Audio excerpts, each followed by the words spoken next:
Jonathan, mute yourself. Never mind. Jonathan, you've been muted. Is that respondo? Thank you. Yep. I love that. All right. Thanks everybody for joining us today. I hope you enjoy the presentations we're going to see today. The CISSP is a very hot certification, and we have our very own sergeant that's going to tell us today how to hit it, how to smash it, and we're very proud of her. She's come a long way since she started coming to the meetings, and of course we're going to have Chris Lopez, who's it's now a regular, and he has great input on blue teaming and seeing stuff and investigations. So I wanted to share a little bit with you guys as we move forward. Obviously, as you see in the graph, things are not looking well down here. It seems like we're the center or the epicenter. So I want you guys to try to stay safe as much as you can. We are not gonna go back for the foreseeable future to physical meetings. That's not news that I'm happy to tell you. We have communicated back and forth with the library, and it just doesn't seem to be any sort of estimation. So hopefully we're gonna have to deal and tackle this the best way we can. We are, as most of you have seen, there are messages inviting you to join Discord. My take on this is Discord is just another tool that has some nice features for now. We don't know if they're gonna change. This might be a big bait and switch, and then they're gonna go back to like Slack that started cutting off stuff. So we're gonna keep to for the foreseeable future. We may start interacting more at Discord, but don't get rid of it. As you saw yesterday with the downtime in Cloudflare, Discord went away. If you want to, I guess, attend DEF CON virtually, I believe you're going to have to do it through Discord. I believe they have their own servers, and we will be providing information on all the villages. In fact, we should create a DEF CON channel as sort of like when we go to Vegas, like we pass each other, like this is what's happening here or there. We're gonna start vetting people, guys. The Discord idea is pretty good, and we have a lot of new people, but we need to know who you are. We have some rules, and I usually, and we have agreed most of the admin and roots in the old school that we do not want recruiters, and we do not want journalists. I mean, if you want to talk to journalists, that's perfectly fine, but I don't want them lurking or grabbing screenshots or a lot of the stuff that sometimes we talk is about ongoing campaigns. A lot of it is chatter, and these things look upon without a context can reflect badly on people that are basically doing their job. So I don't want any of these situations. This has happened with other hacker spaces. I'm trying to avoid this. And I want this channel for the people who are trying to mentor and trying to share to be the most comfortable possible. So we're gonna ask you who you are and what you do. All the students are welcome, professionals are welcome.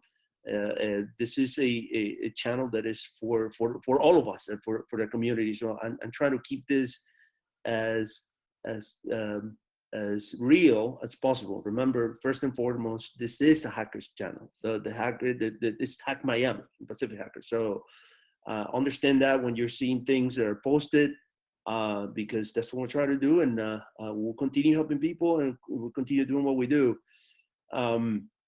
We need more presentations for the remaining 2020. Obviously that goes with, we're not going back to physical for the foreseeable future. So I am asking you and inviting you to submit presentations as we move on. We're trying to do 2 times a month, but if we get one, then we'll do one. Other than that, the job channel is still getting stuff, which is positive. The layoffs are obviously continuing. People are being hit by it. Some of us have been already affected. I'm trying to help some of the ones that have been affected by it. Hopefully we'll get them placed somewhere soon. And keep participating, keep coming, and please, if you want to invite somebody, hit up the root or admin channel. Again, everybody's welcome. We just want to make sure we know who you are and you're not just here to observe, grab, and go. This is a channel that, you know, a lot of us are putting time to help others, to mentor others, to research, to investigate, and that's the purpose of this. With that in mind, I guess I'm gonna pass it on to our very own Sergeant, and I'm sure she's gonna rock it out. So thank you very much. Thank you very much. Let me go ahead and put it up here, share screen. All right, let me know.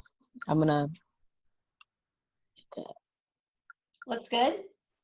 All right, perfect. All right, thank you so much, Rod, for sharing that. And so today I just wanted to talk about the CISSP. So yes, it is a really hard exam, but I find also it could even be harder for people with especially within this group, because we're extremely technical, and that's what you kind of have to watch out with, I guess, with this particular exam. So I have like all these pictures on my thing, so I want to make sure I can move it. All right, so what I really want to focus on is just learning how to effectively study for the CISSP, methods of studying, and tips and tricks of the certification. So just a little bit of who I am. So I'm Sasha, Stephanie Thomaston. I've been in the military for 10 years. 6 years I was in military police, deployment. I worked in tactical ops center. I was also a 240 Bravo gunner, which is like machine gun, just so you all know. Search pit, worked, you know, searching vehicles for IEDs and some ECP control. So, you know, some security stuff there. And then also went to cyber system operations. And now currently I'm still in the reserves for the Air Force. And I work with the mission defense team, which is basically helping our F-16s stay safe. And I mean, civilian wise, I've worked at Wix.com. I've also worked at different places as well. I did a little bit of cybersecurity consulting, and then currently I'm the senior ISSO for Army Intelligence Security Command. So I'm like, you know, like I do have like, you know, wide array of experience, and maybe not the most traditional, you know, cybersecurity experience in title, but a lot of it does touch on the domains for the CISSP. Security Plus, BA in Linguistics, MS in Cybersecurity Management, and I'm working my doctorate in business business administration and information security. I forgot to add that. But that's basically just kind of a whole blob of who I am. So why is this important? So there is an experience requirement when it comes to the CISSP. You need to have a minimum of 5 years of cumulative paid work experience and 2 or more of the 8 domains. So basically you have these security domains in the CISSP before you even take the test. Before anything, you need to be able to meet these requirements so you can actually get the certification. But if you don't have the certification, you can definitely get like the associates of the ICS squared or RIC squared, which is you get that until you have that actual certification. So this is just something like, let's say if you really want to take this test, but you don't have the experience, you can get it. You can get this this associate. Now here are the domains that I'm speaking of. Now you have like security and risk management, asset security, security architecture and engineering, communication and network security, identity and access management, security assessment and testing, security operations, software development, security. So these are the domains. And as it said before, you have to have you have to have at least 2 of those or worked within 2 of those domains. Sorry about that, guys. Yeah, so 2 or more of the 8 domains. So it's especially like if you've worked in different areas, then you've probably touched some of these domains and not even know it. So making it all fit, you'll need to fill out so when you finally get to that point after you've paid and you're in that point of filling out your experience requirements for the CISSP, they give you like a form, and it's one of those forms like you might have seen like if you're applying for a job where you have to like copy and paste all your experience inside of it. And then you have to make sure that you have the 2 of the 8 domains I said choose one of the, oh yeah, and then you have to make sure you choose an option of the domain. So let's say if I say, like, you know, like if it was for cybersecurity consultant, like they'll give me a list, and then they'll ask me to choose like where in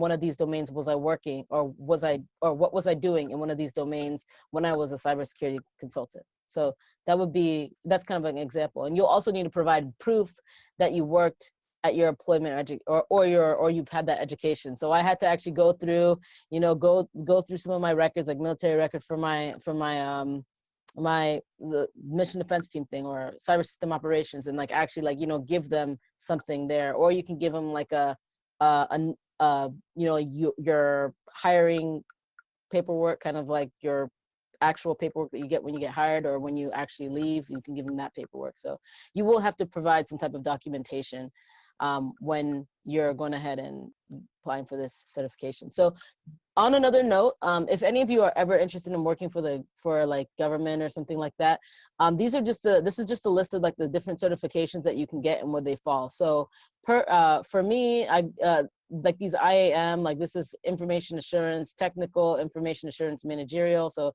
they have all these different areas. So for me in my current job, like I would fall more in like the information assurance management level 3. So that's why the CISSP, I guess in my particular work, since I'm working for government, you know, and all this stuff, that's the reason why it's important, because you do need to have at least this level 3 certification to even be qualified to work where I'm working. So that's why this would be important in the long run. And it's also good if you're like, you know, if you're in any other thing, Department of Defense, just so there's more context on why I would have gotten this. So let's just get into it. So when it came to studying, my key concepts, I did reading, I did practice tests, and I watched a whole bunch of videos, like whole bunch of videos. But for the readings that I did, I focused on at least I used the CISSP, sorry, I want to move this, the CISSP Certified Information System Security Professional Official Study Guide. So the book that looks like this, that's what I used. And I also got the bundle, and on Amazon, they sell the bundle. I ended up getting like the physical books, and I ended up getting like the Kindle books, and I'll go through that, why I did that for that reason. And I also read the 11th hour CISSP study guide. And I read that 3 days before I took the test, because it's a very short book, but the reason why is because I you know, like after you study, I wanted something like fresh in my brain, just to have like a review of everything. I mean, in total, I studied for the test for 30 days. So, or maybe about 4 weeks or so. So that's the amount of time it took me to study and pass it from the time I started. So also practice tests. Now, I'm telling you, Boston practice tests, they're hard, but they're worth it. They are so worth it. I think like for the most part, those were the tests that really kind of made me think. The reason why they're worth it is because you will actually be able to, when like you'll see like the questions, and they'll also give you an answer and explanation of where to find the answer. And these questions are not exactly like the test, because like when you open the test, if you're expecting to see the Boston practice test questions, they're not going to be there. You're not trying to memorize the questions, you're trying to memorize the actual content with the test. So understand why answers are wrong and understand why answers are right. So when I was taking the test, and I'll probably throw up an example, but when I was taking the test, basically it would ask me the questions, and then it would also give me like a reason why this answer was correct or incorrect, and then show me exactly where they got it from. And a lot of the answers were inside the CyBEX book. So you can actually like go to the chapter that they're referring to on the Boston test and look for it in your CyBEX book, and you'll be able to find it. Some of them are elsewhere, but it's really important because it's helpful. Also, I use the test that came with the book. I think at like the end of the book, if you go all the way to the back of the book, I don't know if you can still see me, but if you go all the way to the back of the book, they actually tell you how you can access their online learning environment. I recommend getting that. I used to just, if I was watching a movie, if I was watching a show or something, I would just pop that thing open and just start taking random practice tests, just to kind of you know, at least keep my brain going. And also Kelly Handren, definitely, she killed, like she really explains things, and her review questions are probably the closest review questions to the CISSP I have seen. So I'd recommend looking at those if you're trying to figure out what type of questions they're asking, because they kind of ask questions in a tricky way. So videos, I watched the Kelly Hanahan Cybrary CISSP. She has a video on Cybrary. It's free. That's my favorite price. I watched it and it was definitely worth it. Also there's also a video that she did. I put it underneath there. It's on YouTube. It says, why will you pass the CISSP Cyber Train IT? It's like 10 minutes, but I recommend just watching it because exactly what she's saying is exactly the concepts that you need to like get ingrained in your mind when taking this test. Also, there's a CISSP Cert Prep by Mike Chappell.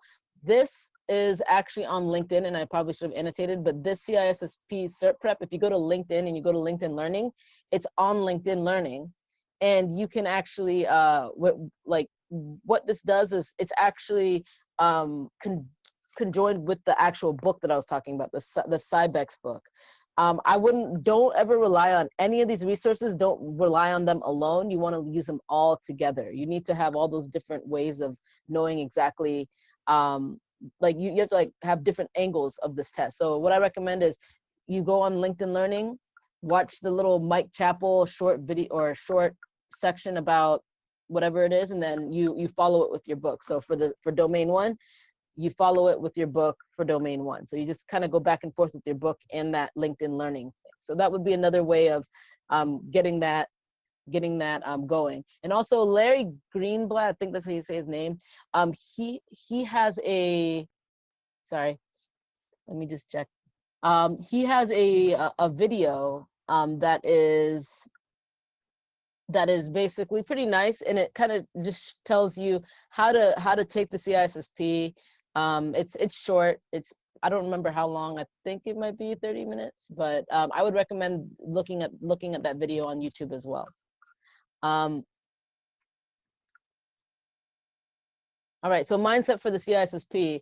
This is basically you want to prepare your mind. With us, I think even like when you're dealing with HackMiami or people that do mainly hacking technical, you get very stuck in the technical aspect of your mind. And when you're doing a CISSP test, you can't be there. You got to get out. So you got to take the hat off. And I think maybe like people who might be very technical and know their stuff actually who really know security might not do well at this test. If you really know security, sometimes these tests are hard because you're so used to your own industry, you're so used to using whatever methods you have. So you have to kind of go away from what your brain wants you to do. You don't want to. You're not trying to fix the problem. So don't always like just try to go straight to fixing the problem, because what happens is that you're not the doer in this situation. In the CISSP, you are not the doer, you're not the hacker, you're not the worker, you're not hands-on. You have to get away from this technical train of thought, and you have to think about the actual process, change control, risk management, all the boring stuff that we really don't want to do. If you want to be a hacker, you're trying to not do this, but this is what you have to do in order to take the test. And you don't want to look for heavy technical solutions, because they try to get you really stuck into the weeds when they ask you the question, because they want you to click on that. They want you to be like, okay, yes, I want you to let's say personally administer that firewall. No, don't do it. Don't do it. Like you have to think about the process, about the risk management process, about the implications, about the big whole picture. And then you have to also realize that senior management isn't responsible. When it comes to, when I say responsible, I mean responsible for whatever happens. So a lot of the times before anything happens, or when they ask you a question, sometimes they might try to like make it seem like everybody is responsible for security. Everybody's responsible for security. But at the end of the day, the people that are the most responsible for security, when stuff breaks, when stuff is like jacked up and the entire world is, suffering from COVID, then senior management is responsible for the security of, like, because they need to make sure that, everything is running within their organization. So, and another thing is that you can have, with the CISSP, you can have too much security. So think about the three little bears. You have the porridge that's too too hot, the porridge is too cold, and the porridge is just right. So if they ever ask you how much security you need, you want to go with the just right portion, because if too much security can be too much for whatever your assets are valued. So you always want to think about like your assets when it comes to anytime they are asking you a question like, what's the first thing you do? Did you actually identify what your assets? Do you know what you're protecting? Because that's like, they always get you like, oh, what's the first thing you do? And then they'll say like all these things to do, but you really want to make sure you know what you're protecting and what your assets are. And if your assets are, let's say if the cost of trying to protect your asset is way too high, and the asset's like $1 and you're paying like $300,000 to protect it, that's a little too high for security. Like you don't need you don't need that. Or if it's the opposite, if your asset is really, there's really not that much there, and it's costing you like, or if there's really not that much to protect, you want to make sure that you still adequately get that. And especially the next point is security is a lot more important than technology. When it comes to the test, security is the most important, not the technology. So even if you administer the most fanciest thing, that doesn't matter. The security aspect, and when I say security, I mean the security processes, the security, the processes, the procedures, knowing what the concepts are. The security concepts are more important than like, just the technical implementation. You can slap a machine on anything, but are you actually really securing that thing that you're slapping the machine on? And at this point, when you're taking this test, you're thinking like a manager. So that's why when I was bringing up that thing from earlier with the DoD 8570, and I said IAM, which is the Information Assurance Manager, you're thinking like a manager. You're not the practitioner, as I said for the first point.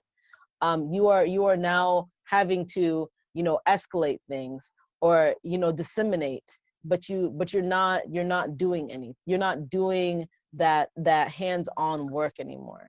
And the most important thing, if you ever see it, the most important thing is human life. So if it has anything to do with safety, if it has anything to do with anybody getting hurt, it doesn't matter how much. The machine could cost $3 billion. A human life is way more important than a machine. So that's kind of the way that you have to take that hat off and really understand how to think in this with this test. All right, do I have any questions? I know I've been like kind of going. I'm anything at all? All right, so I'm gonna keep on going. So no going back. With the CISSP test, they use something called a computerized adaptive testing. Adaptive testing, yeah. So it's supposed to be more precise. And I know like some of the OGs in this area or in this chat right now, they had to take that 6-hour paper exam, like that crazy one, and they've had to like strive through that. So really salutes out to you all. But that was really not probably the most fun exam. But now they've gone ahead and they've lowered that to 3 hours, and the reason why is because it just to make it shorter, and it also tries to test your accuracy. So before, I guess the test was like 250 questions. Now the test can be as little as 100 questions, or you can have up to 150. For me personally, since this is the adaptive test, I had 150. So I was like there, but I know exactly why I was there. I had to understand my strengths and my weaknesses. For instance, maybe the reason why I had so many questions because there was one domain where I have to hit a certain amount of questions. If I don't hit that amount of questions correctly in that domain, then that's how you will fail the test. So you want to make sure that you do study everything, but you don't have to be an expert. Like I think probably my hardest domain, and it's kind of sad, might be the networking domain. I don't know why. That was just kind of hard for me. I'm not a network engineer, but I hit as many questions. So I hit as many questions as I could hit, or as I should hit, in order to pass the test. So you don't get a test score when you pass. It's just like you passed, and I'm like, yo. So you're not gonna tell me why, but yeah. So you don't get a test score, but you do have a certain amount of tests. And you can fail at 100 questions, or you could pass at 100 questions. So let's say if you're not hitting the questions, if you're hitting like all of them wrong, you can fail before, if that makes sense. Definitely. Yes. So are you saying that now when you do the test, let's say you get to the end, you can't go back, you cannot go back and review No. once you thought you didn't do good and make changes. Yes, so you cannot go back. There's no back button. There's only a forward button. So once you answer your question, you answer the question. You can't go back to check if it was correct because it's an algorithm. So Wow. that question that you answer is going to determine the rest of the test. So let's say if I got a question on cloud security wrong, they're going to go cloud security, cloud security, cloud security, cloud security, cloud security. I know it because that's exactly what happened. Wow. But yeah. So Wow. yes, that's exactly how it is. So you can't go back, you can't erase any questions. So that's why when I say you have to understand, you have to be in that mindset. You really have to be in that mindset when you're taking the test. So even though it's 3 hours, but you already finished by two hours, you can't use the remaining hour to review and make changes or whatever. No, like for instance, I think I finished the test at like an hour and 50 minutes or something. And like they just stop the test. Like they're just like, okay, you're done. And then like you're done. Like just get out the chair. Like you can't go back. So that was you can't even see what you've answered. You can't even go back and check or maybe even like take a mental note of maybe you might have answered one right and you don't know what your score is. So it's just like you pass or you fail at this point. But yeah, that's the biggest, I think that's the hardest thing. So for people that always like going back and checking your answers, you have to start taking the test and not going back. And that's why I recommend going to do the Boston tests. I'm such an advocate because they really help me, but do them because you can like maybe I think there's a way that you could take the test without going back, just so you get used to taking a test without having to go back and you don't freak out. So the biggest thing is know your weaknesses. As I said before, my weaknesses was probably like the network engineering or network security. I think maybe just like network engineering, like understanding like a whole bunch of just network stuff. I'm not the best, but I know that you don't have to be a network engineer for this, but I have to know at least enough to pass it. So that would be the areas that I really try to dive into. And really try to understand more than maybe certain things that I understood a lot, like some of the risk management stuff, which I can get. And then you want to know your strengths, because a lot of you might be very strong in a lot of subjects, and you might not need to go ahead and like, I would recommend maybe, you know, read it inside the book and see if you understand what they're saying in the book. If you understand what they're saying and you don't have any questions, then don't go back and try to dwell on the stuff that you already know. It's not, when you're studying, you're not just dwelling on things that you already know. You need to dwell on things that you need to learn. So that's the big thing about knowing your strengths. Understand what you might not need. Yeah, so that's what I said there. So for me, I was Redditing. I was living my best life on Reddit the most. Like I would go to Reddit and I would just type in, well, first I would just go to Google and just type in, you know, past CISSP and then put Reddit next to it. And then there would be a lot of people that have lots of great ideas. So even some of the things on this slideshow, a lot of this is from Reddit. Like I'm reading other people's quests for passing the CISSP and maybe some of the things that they've reviewed, and that's what I do. I just read what they've done, see maybe what they felt about the test, and then gone ahead and taken some of these ideas from just, you know, looking at Reddit and reading what's there. So definitely recommend, and you can also join, this is like the subreddit here, so you can join that. I recommend it. It really does help because my study methods might be very different than your study methods, and there might be somebody on Reddit that has a very similar study method to you. So go on there, you know, research. So these are my tips and tricks. So so for me, I hate reading. I don't know how I went through this much school because I absolutely hate reading. I've always hated reading. And so what I have to do in order for me to be able to concentrate, because it's hard for me to concentrate when I'm reading, I have to actually get something to read aloud to me. So one thing is, I had like an app on my phone. I think it's called One Voice or something, but I had an app on my phone that read PDFs out to me, and I would follow it with my, you know, like kind of follow it while it was reading to me. And I did the same exact thing with the entire CISSP book. I had the Kindle version, and then like if you have the Kindle version, you can actually get it to be read out to you. And that's how I read the whole entire book. So I do that because it helps me stay focused. So when I'm reading it and I'm looking at the words on the page while it's reading to me and I'm taking notes, that's how I study. And that's the best way for me to study. There's also, as I said, there's also a lot of there's also apps that will read PDFs aloud for you. So if that's that's like helping you gear that auditory portion of your brain, because I think I'm more of an auditory learner and like kind of like a kinesthetic learner. Like I need to be able to do something and touch something. So that's me taking my notes, and I have to listen to it. And also sometimes I have to see it too. So I guess all three types of learning is going on over there. Take notes. I have 4 composition books. 4, like maybe, I think 4, I have 4 composition books, maybe 5 composition books full of CISSP notes. I mean, that's me, like it's between, you know, after taking a practice test, if I get any questions wrong, I review the questions, I write it down, I read it, and then I write it down inside my notebook. So that was like my schedule here. Use Quizlet. I would recommend just using Quizlet. You know, if you're a person that needs to memorize some of these terms, I'd recommend just using Quizlet to know some of the terms. But remember, this test is not about memorization. This is about knowing the concept. So it's really, I say use Quizlets, but don't focus on using like memorization techniques. You have to use gaining the concept techniques. So that's why it's important to practice test and practice test and practice test, and then understand why you're getting the questions wrong, but even understand why you're getting the questions right. Because sometimes we might get questions right, but we don't know how the heck we got them right. So you need to figure out exactly how you got them right.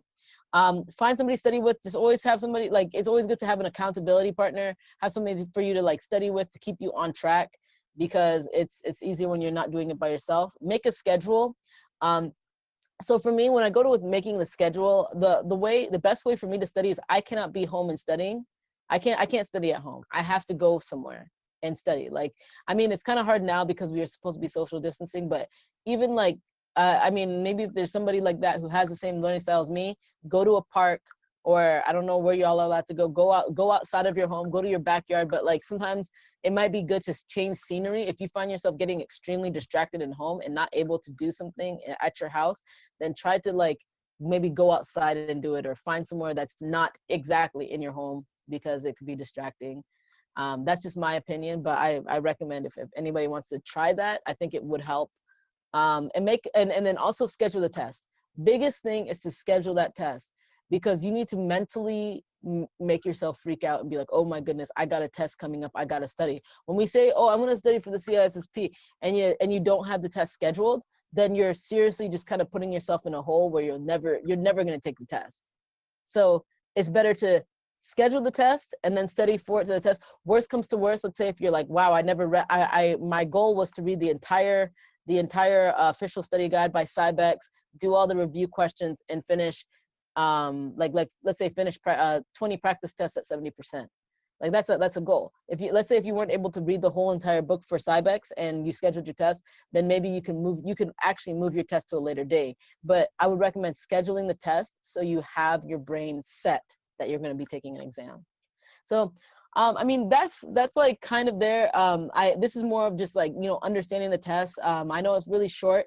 If you all want like more exact specific instructions and exactly what to do, you could definitely, you know, let me know. But I mean, the biggest thing is just really try to schedule that test and have and get your mind prepared, get that mindset prepared, and erase those ideas of, you know, like having to always implement something, having to always change something or do something. Go with the process.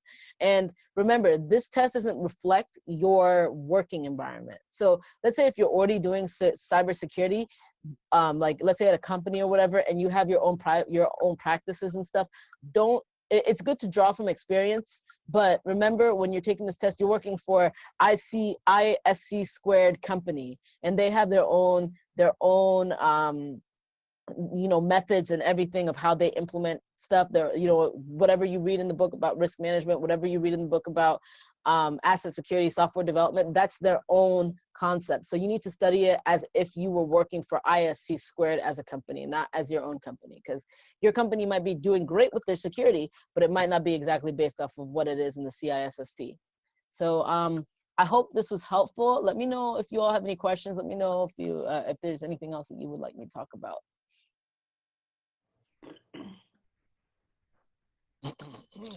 It's me again, Stephanie Adeshina. Oh, hi. So you indicated that you studied, practiced all of this for only 30 days, only 1 month? Yeah, so it took about 30 days. I think if anything, if it wasn't 30, it probably, like, I think I was thinking about studying for like maybe a week before the 30 days, but I wasn't really serious. But 30 days before the test, I was serious. So this must have been full time. No, I work just full time studying. Just full-time studying. Okay. But if you are working, Mm-hmm. and this is like, if you are working, especially now, because most people are, and I mean some of you might not be, but a lot of people are working from home. Like, you know, it's really about gearing your time. I know during the 30 days I did have a little bit of military obligations, but even with that, you know, it was just basically I had a schedule. I woke up, like when I woke up, I did a practice test. And then after I did a practice test, I read at least two chapters or one chapter. It just depends on how big the chapter was of the book. I did the Mike Chappell review, like whatever the Mike Chappell thing was on the LinkedIn. And then I would watch a Kelly Handerhan video in the evening time and like go through a domain. And then if I had any extra time before I slept, I would either take another practice test or I would just read the book. So it was like very much like, you know, just a schedule. Just I scheduled my time like that. So wow, that's pretty strenuous also. And yeah. all the references, Cybex, test, quiz subscription and everything, this must have cost over $600, just not even for the test itself, but for the references, the textbooks, and the Kindle readouts and other stuff. Or are they all they were free? not that much. Like for on Amazon, I know that the Cybex book, they had them for like 50. I think they were like $50 for both the books. Mm-hmm. So for the bundle was $50. The 11th hour was cheap. I know it was like within like I think it was less than $20. I have to double check. The Boston practice tests, they're usually about $80. Okay. Kelly Handerhan videos were for free. Oh. The tests, actually, honestly, I would recommend even, the Kelly Handerhan videos are for free. These other videos were for free. The Mike Chappell videos are for free. So a lot of the videos are for free. And I'm pretty sure that, you know, some of this, if you all have like other methods of getting whatever, like you could probably find some of these too. I just got the books pretty much, but then the rest of it was just free resources I found I found like, you know, browsing Reddit. And I also had for instance, there was somebody also at my base who took the test right before I took it. And she suggested this to me about like the Cybex book too. So, you know, some of this stuff I got suggested. Neat. Thanks. So Steph, I apologize. I kind of walked out of the room a little bit. You mentioned an app you have on your phone that read an entire book to you. Can you? Yeah, let me see if I got it here still. Sometimes I'll be going through like I'm deleting all my apps phases. Oh no, it's called At Voice. It's called what? It's called At Voice, like @voice. I mean, it reads the books. One time I threw like there's something called like CDCs, like when they're like the some type of like military development course thing, and I just threw that whole book in there, and I had that thing read out to me. I was like, yeah, look at this. It's like an Audible, but I mean, it's very computery. So if you all hate that type of voice, then like you might not like it, but it works for me. Like I can do it that way. So. Hey, I just want to make one note. The tips and tricks were awesome. So I think they apply to more than just this specific, test. And I just want to touch on one thing that really helps me out a lot that I want to kind of echo here: scheduling the test. That fire that you put under yourself when you schedule a test, that is one of the biggest motivators I've ever experienced. And that's one of the first things I always tell anybody, like, hey, if you want to take this test, look, just a month from now, plan it, schedule it. And then you'll see how your brain is going to make you, study. You get that study panic. I love that. It's like, oh, shoot, I have like 3 more days. What am I going to do? And it's like, oh, my gosh, it's scary. Yeah. One of those where you've got skin too, because I was Stephanie and I were talking before everybody got on. We were doing the testing the system and everything, and I had scheduled 8 exams before the end of June for June 30th. And it was a pretty harsh schedule. And I'm like, oh, I want to get this other exam. And I'm like, all right, well, if I don't take this SANS exam, I'm going to be out another $1,000. So once you have skin in the game and you've got that money on the line, yeah, that definitely takes a toll on you.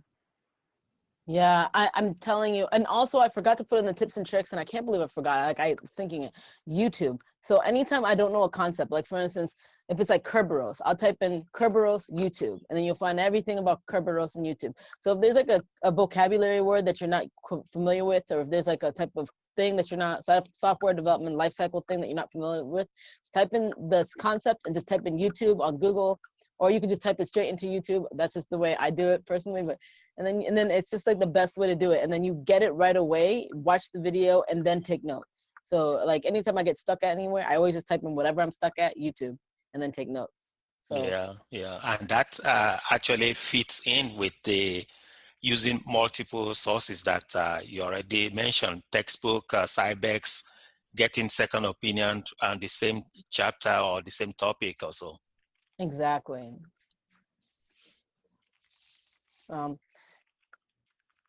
Yep. So let me see. I think I'm okay on time. Oh wow, I'm actually. You are right. You are 100% perfect on time. So that was a good job.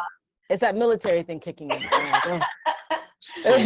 So which certification is next for you now? Yeah. I'm doing well. I am studying for like I wanted to study for the CISSP, but I need to figure out which one to schedule first. The military and the Department of Defense and all these people, they love the CEH, and I'm just like, oh, fine, I'll do the freaking test. As much as I don't really agree with it, I don't really think it at all applies to ethical hacking. I'll do it, but I have to schedule my test before I know exactly. Like I have to like throw myself inside the ring before I actually get there seriously. But I have been reading a lot about the CEH test. As I said, it does not reflect ethical hacking at all, because I was even reading this, I was like, oh my god, like why? But just so I make the DoD 8570 happy, I'll just take the test. So that's my concepts right now, at least my next. Neat. That's perfect. All right, any other questions you guys have for Steph? Steph, are you going to be willing to share the slide deck with everyone? I will share the slide deck. If there's anything crazy in here. I'm sorry, I forgot to get your verbal authorization to record the meeting. Do I have your verbal authorization to record the meeting? Absolutely. Oh, well, yeah, absolutely. I think you did get it earlier, because when we were talking about like, oh, I'm going to start recording earlier. Yeah. So you did tell me this earlier that you were recording. So you have been informed thusly. I've been informed twice. I can't say no. Oh. All right, so our next presentation is going to be by our very own Christopher Lopez, and he is going to give us some tips and tricks on communicating effectively and efficiently when you are doing your investigations. So Chris, are you ready to rock and roll? Can't hear you. You are muted. That's exactly why we checked that, right? So let me just move things over. Windows, too many screens. Hold on.